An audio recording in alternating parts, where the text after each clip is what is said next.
আচ্ছা ডক্টর উজান চ্যাটার্জি, মিস হিয়া মিত্র জেনে বুঝে কিছু করেনি সেটা তো পরিষ্কার বোঝা গেল, কিন্তু ওনার কাছ থেকে কোনো ইনফরমেশন পাওয়া গেছে কে আসল কালপ্রিট, এই জাল ওষুধ চক্রের পেছনে কে রয়েছে? কোনো রকম কোনো আন্দাজ, কোনো নাম?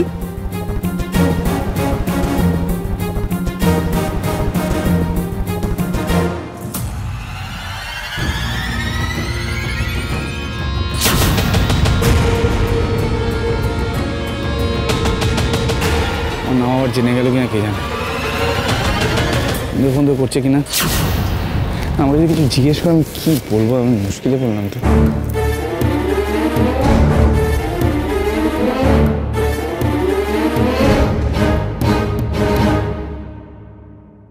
কি ব্যাপার বিহান, এত ঘামছো কেন? না এমনি, মানে গরম তো, বাজে ওয়েদার। আমি যেন শুনলাম তুমি কি একটা বিড়বিড় করছো। কি হয়েছে, তোমার শরীর ঠিক আছে তো? হ্যাঁ কি হবে, কিছু কিছু বলছিলাম না, ফাইন, কমপ্লিটলি ফাইন, ওকে, গুড।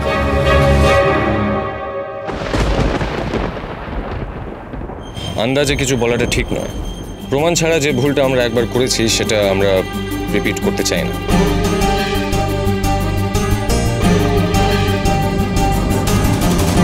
আপনারা প্লিজ আমাদেরকে কিছু সময় দিন। বেশি সময় লাগবে না।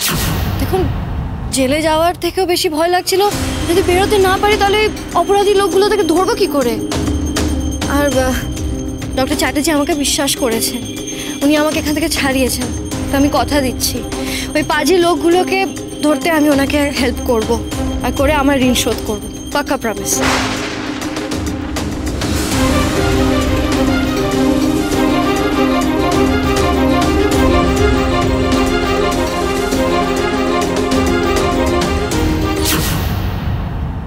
আপাতত আই হোপ আপনারা সব প্রশ্নের উত্তর পেয়ে গেছেন।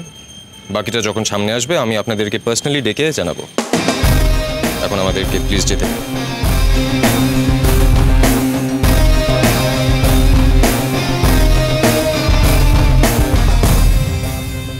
ডিসকাস্টিং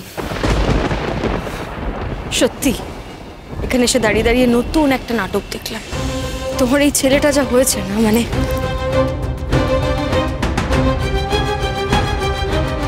মীনাক্ষী, যে কাজটা আমার করা উচিত ছিল সেটা দেরিতে হলেও জান করেছে। বরাবর একরোখা জেদি জানতাম, কিন্তু আজ সচক্ষে দেখলাম ওর মেরুদণ্ডের জোর কতটা। দেখো, দেখে যাও আর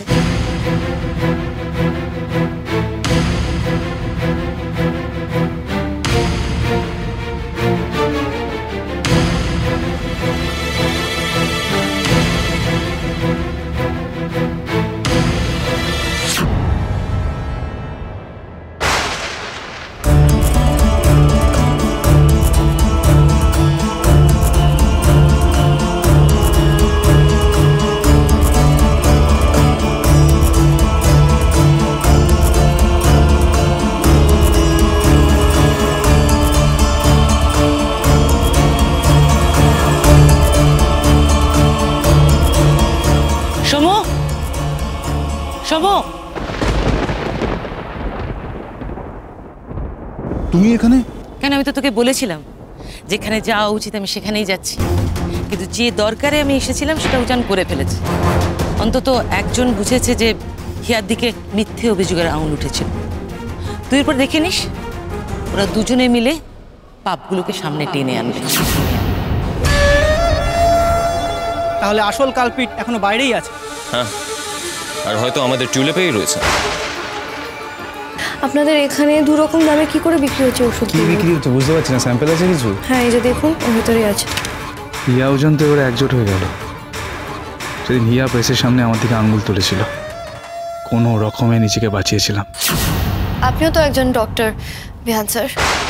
আপনাকে যখন আমি ওই ওষুধগুলো দেখিয়েছিলাম তখন আপনি কেন বলতে পারলেন না ওগুলো জাল, ওগুলো পুরনো?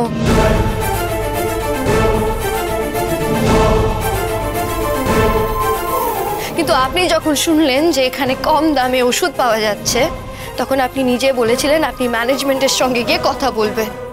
আরে কি মুশকিল, কি বলছো তুমি? রেহান, উনি গিয়েছিলেন তোমার কাছে? আমার নাম কোনোভাবেই সামনে আসা চলবে না, কিন্তু কিভাবে, কি করবো আমি এখন?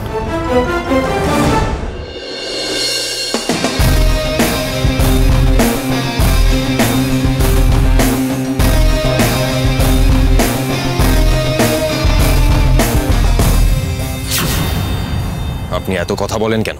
আরে আমি তো শুধু আগ বাড়িয়ে মিডিয়ার সামনে কেন বলতে গেলেন আপনি যে আপনি আমাকে হেল্প করতে চান? দেখুন, আমার মনে হলো আমি যদি সাহায্য করি তাহলে এই জাল ওষুধের চক্রের ব্যাপারটা। আমি চেয়েছি আপনার হেল্প। আরে আপনি যে কি চান সেটা তো আপনি নিজে মুখে বলতে পারেন না ডক্টর চ্যাটার্জি। কিন্তু আমি জানি আমি যদি আপনাকে সাহায্য করি তাহলে আপনারই সুবিধে হবে। আপনার মতো একজন স্টুপিড মানুষ না প্রবলেম সলভ করতে পারে না, শুধু ক্রিয়েট করতে পারে।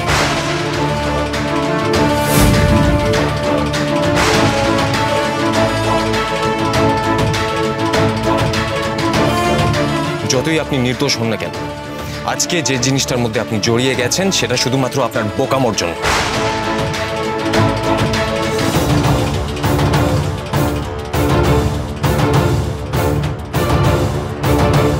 আমি হয়তো কম বুঝি, হ্যাঁ আমি একটু বোকাও হতে পারি, কিন্তু আমি ওই যে কথাগুলো বলার চেষ্টা করেছি সেটা তো শোনার কেউ প্রয়োজনও মনে করেনি।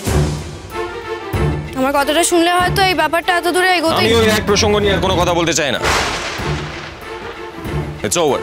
আরে ওভার কোথায় হলো? আসল অপরাধীকে তো ধরতে হবে। সেটা নিয়ে আপনাকে বেশি ভাবতে হবে না। বারে এই জাল ওষুধ কাণ্ডে জড়িয়ে আমার এত বদনাম হলো, এর শেষ না দেখে কেন ছাড়বো? আশ্চর্য তো, আমি বলছি। আরে আমি তো হেল্প করার কথা বলছি, তাতে আপনি এমন রেগে যাচ্ছেন যেন কাউকে হেল্প করতে চাওয়াটা একটা অপরাধ।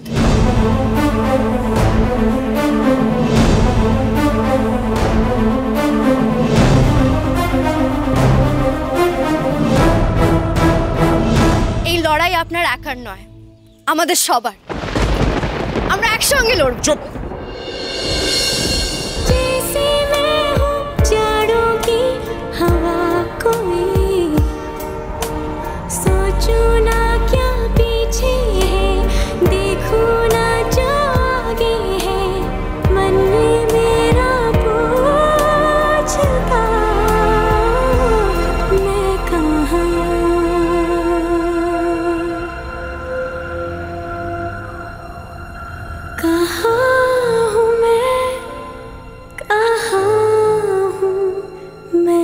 একদম চুপ।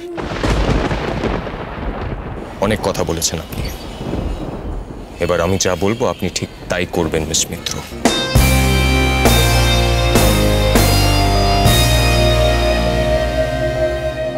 উঠুন। কোথায় যাবো আমরা? উঠুন বলছি।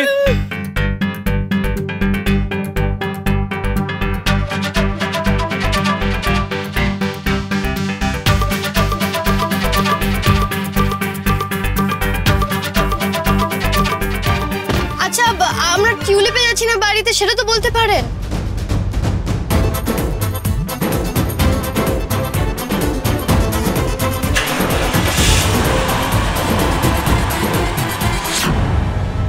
এটা তো খেয়াল ছিল না, এখানে সব ঘটনা বাবা টিভিতে দেখেছে।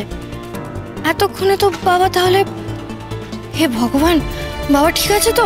ভয় পেয়ে আবার কলকাতায় চলে আসেনি তো?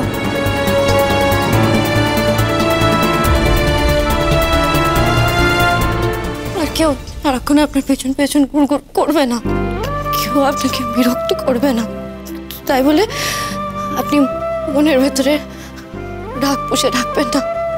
আমি আপনাকে অনেক জ্বালিয়েছি, তাই জন্য সরি খুব ছোট হয়ে যাবে।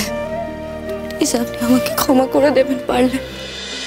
এখানে আকাশ নীল, এখানে আকাশ নীল।